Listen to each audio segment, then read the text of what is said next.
Okay guys, so let's get started, and the first thing we will do, as usual, we will make a knot on the end of this yarn, and just a simple knot, and then cut the tail close to the knot.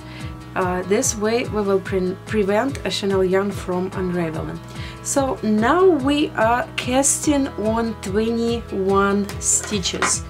The blanket will be 40 by 60, and that's how many stitches you need. So first of all, make a loop. This is the tail, this is working yarn.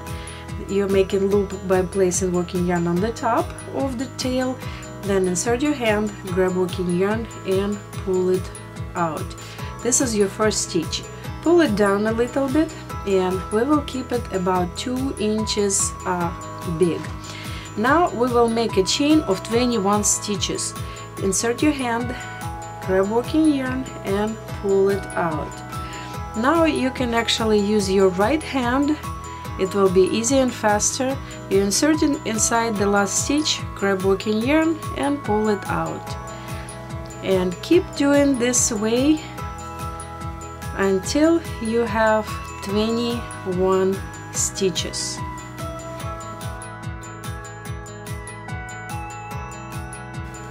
This is, guys, the easiest way to cast on. There are a lot of different ways to cast on. For hand knitting, this is the easiest way and the fastest way. So it's actually how you start crocheting. That's how you start the chain, and we are using this for casting on for hand knitting. So let's count. 1, 2, 3, 4, 5, 6, 7, 8, 9, 10. 1, 2, 3, 4, 6, 7, 8, 9, 21.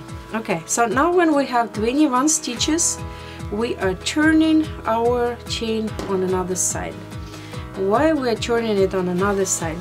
Because when we're doing this way, when the blanket is done, we will have a beautiful chain on the bottom. So let's knit the first row. So this is your first stitch. You're keeping it here. You don't need to knit it, it's already a stitch. And then we will be knitting all these little bumps in the middle of the chain. Okay, so this is our first bump over here. You insert in your hand, grabbing working yarn and pull it out. Make sure that all stitches are about the same size, guys. It's very important. So when you have all your stitches the same size, your blanket will look nice and even.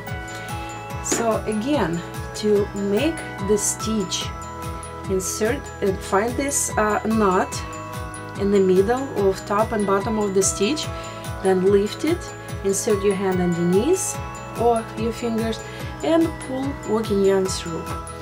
Keep doing the same way for 21 times until you're done with all stitches on the chain.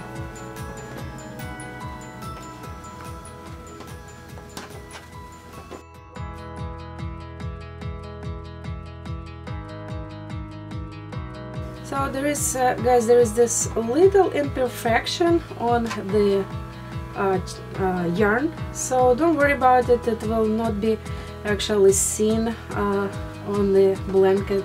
See, it will just stay in the middle. It happens sometimes. Okay, so the first row is always just pulling stitches out.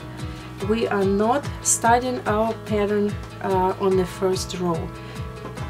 So now we will start our pattern. The pattern will be going this way. We will be purling 3 and knitting 3 in the middle. And let's start with purling 3. So guys, the first row we are just following the pattern. So when you're purling, you are putting the working yarn on the it up front, and then you are kind of pushing it through this stitch like that. So your yarn is staying up front again, and you keep in stitch with your left hand and pushing the yarn through. This is your second stitch, and the same with your third stitch. So now we have 3 stitches that were purled. Now we will be knitting 3 stitches. So insert your hand, the working yarn on the back, grab working yarn and pull it out. The same with 2 other stitches. So now we have 3 knitted. We're going to next 3, and those 3 will be purled. Working yarn on the up front, hold the stitch and push the yarn through. 1, 2, 3. Next 3 we are knitting. So insert your hand, grab a working yarn and pull it out. So keep doing it this way, guys, until you go through all 21 stitches. That's why we had 21 stitches, because we will have this 3 by 3 pattern. Okay, so when you're done knitting the first row, then you're just following the pattern for the next one. And when in this case we're doing this pattern, when we were doing this pattern, we will not be skipping the first stitch as we usually do. So if you can see that these 3 stitches are purled, we will be purling them. So the yarn is up front, you're holding the stitch and pushing the working yarn through. The same with next 2 stitches. And then you can see that these 3 were knitted because they look like a chain. So now you will be knitting next 3 guys. These 3 were purled, so these 3 will be purling. So this is our pattern, and we will be doing the same pattern for the next 6 rows, guys. And it's actually up to you where you want your cable to be done. If you want cables to be very like close to each other, you can use you can have a 3 rows or 5 rows. We will be making 6. Okay, so when I'm done with 6 rows, I will come back and show you how to do the cable, how to count the rows. You count the rows when you see the chain, so it's 1, 2, 3, so we need 3 more rows.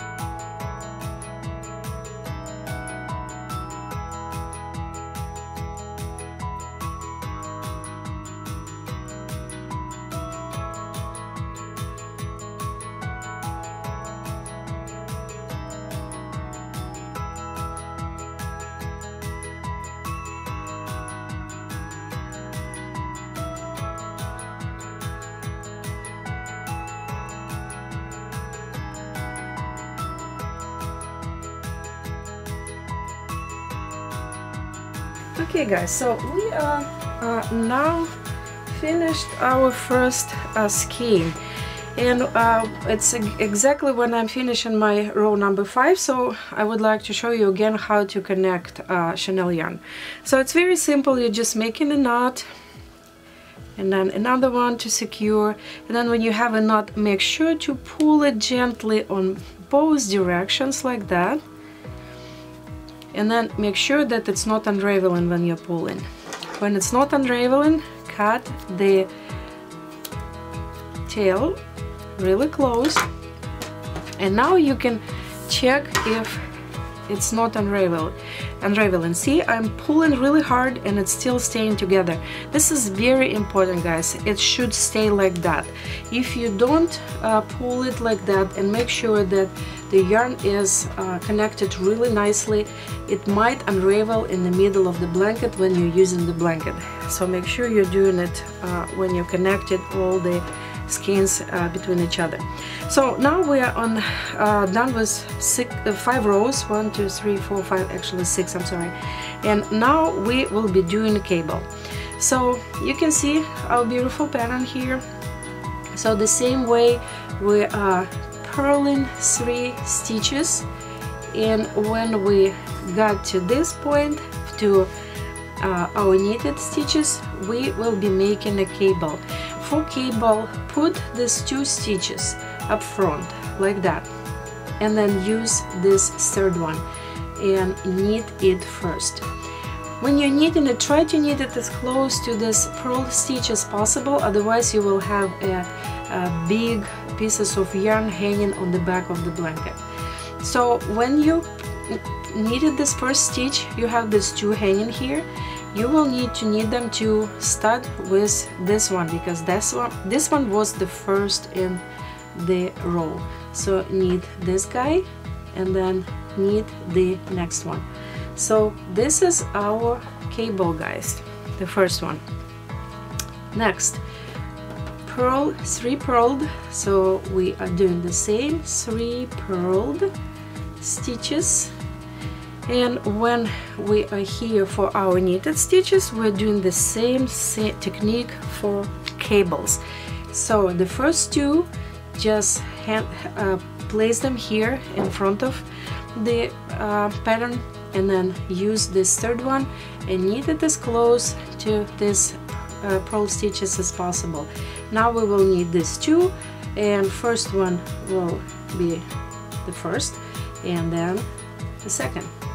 Spread them nicely, and this is our cable, guys.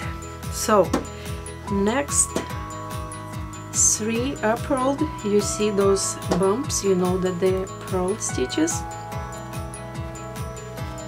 And these 3 the same way as I just showed. This 2 goes here, then you're taking one and knit this one, and then knit this and this 3rd one. So here's our 3rd cable done, and now we will be finishing with these 3 purl stitches. So this is the same pattern that we're gonna use to finish this blanket. So what you're doing, you are making 6 rows, just simply following the pattern. So let me show you. These 3 are purled, so we're still purling them. We basically don't do anything with purl stitches in this pattern. And these 3, make sure that you are knitting them one by one. It's very simple. You're not doing anything else, just knitting them. And you can see our cable is forming. Next 3, and then this, guys. So you're doing it for 6 rows, and how you will calculate rows, you will calculate them from this crisscross. It will be 1 2 and then 4 more rows. So you're doing the same pattern for 6 rows, 3 purled, 3 knitted, and then you're doing another cable like I just showed you. So just follow this pattern, guys, and then when you are done with all the yarn that you have, I will come back and show you what to do next. Okay, guys, so we are done with all our 7 skeins, and you can see these beautiful cables that we have. So we have 3 of them in the middle and on 2 sides. And now I will show you how to cast off, and that will be a little bit different way of casting off that I was showing before. It's kind of interesting and it's very simple. It's also good because you don't need to think how much yarn you need to keep to cast off. In this case, the part with the working yarn will be here. I have a little tail here, but it will not be enough for the next row, so that's why we will cast off. And so when your tail, working tail is here, the cast off will start from another side. Okay, so you're taking the first stitch and you inserting the next one inside of it, like that. Then you're taking the next stitch and insert it inside. See, this is so easy. You just pull stitches through one by one. Make sure not to skip any of them, and this way you have the same beautiful chain on the top of the blanket. But this way, as I said, you don't need to worry how much yarn to leave for casting off, because you're just using your last row and all the stitches on the top, like this. The stitch goes inside, and then you have one stitch, take another, go inside, and keep doing it until you are all the way to the end. And again, as I said, it's the same beautiful chain on the top, and when you reach your last stitch with the working yarn, the last stitch goes inside and you are done. The same way as always, the tail goes inside the last stitch. You pull it through like that gently, and your blanket is done. Now you can cut this tail and weave it in. I will finish it, I will keep it this way. So your blanket is done.